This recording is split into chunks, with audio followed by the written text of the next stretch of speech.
minifigures, and you've seen the speed build. Let's get into the motorcycle itself. As you can see, this motorcycle demands its attention with all of its colors and the flames coming out of the back and front. As you can see, these cannons that the flames are on can be fully moved up and down. As you can see, they can't move sideways, as you can see, but they can move up and down, and I really like how that looks.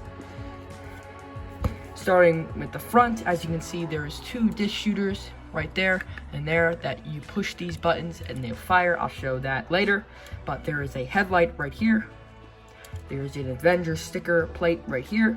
And also there's more stickers that I really like on the sides here and here that match Captain America's helmet, as you can see. There's also the handlebars back here, and leading up is his shield, which looks super good right there in the center of attention. And then back here, as you can see, there is these round pipes that have flames shooting out of the backs of them. So now I will demonstrate this shooter. As you can see, it is super cool. Oh, and the piece that it shoots are super cool because they're printed on, and they have the A and the arrow going through it. As you can see, it is an Avengers disc, and they just load up super simply by pushing.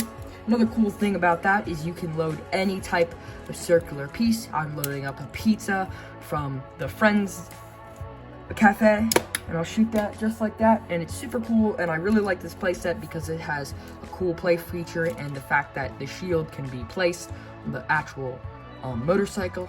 And one thing I want to note before the video ends is the size comparison to a normal Lego motorcycle and compared to the size of this motorcycle. It is truly a massive motorcycle, and I really like that because it's just super big.